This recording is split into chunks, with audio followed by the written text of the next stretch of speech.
Hey everyone, what do you think was the one single event that pushed America into World War II? If you said the attack on Pearl Harbor, you're right, but you're also missing a huge part of the story. The truth is, the road to war was much longer and more complicated than that single shocking day.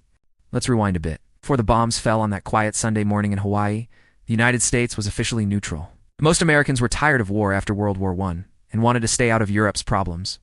This idea was so strong that Congress passed several neutrality acts in the 1930s to prevent the country from getting involved. But as the Axis powers Germany, Italy, and Japan grew more aggressive, President Franklin D. Roosevelt knew that staying completely out of it might not be possible or wise. He saw the threat they posed to democracy worldwide, so he started to find clever ways to help the Allies without officially declaring war. One of the biggest steps was the Lend-Lease Act in March 1941. Think of it like this. If your neighbor's house is on fire, you don't sell them your garden hose. You lend it to them to put out the fire. That was the idea. America started sending massive amounts of supplies, weapons, tanks, planes, and food to countries like Great Britain, China, and later the Soviet Union. We became the arsenal of democracy, fueling the fight against the Axis from a distance. Meanwhile, tensions with Japan were skyrocketing. Japan was expanding its empire in Asia, which threatened American interests in the Pacific, especially in the Philippines.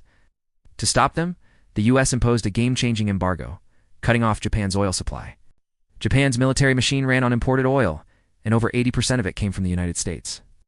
This move was a huge economic blow and pushed Japan into a corner. They either had to give up their expansion plans or find another way to get the resources they needed. They chose the latter. This is where Pearl Harbor comes in. For Japan's leaders, the U.S. Pacific Fleet stationed at Pearl Harbor was the only major obstacle standing in their way of controlling the Pacific.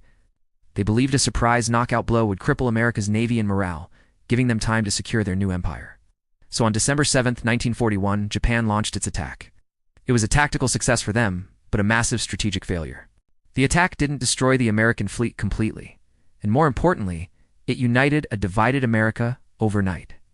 The debate over isolationism was over. The next day, President Roosevelt called it a date which will live in infamy, and Congress declared war on Japan. A few days later, Germany and Italy declared war on the U.S., and America was officially and fully in World War II. So you see, Pearl Harbor wasn't the beginning of the story, but the explosive climax of years of rising tensions, economic warfare, and strategic maneuvering. It was the final push that plunged a reluctant nation into the greatest conflict in human history. Thanks for watching, and if you found this interesting, make sure to hit that subscribe button for more deep dives into history. See you next time.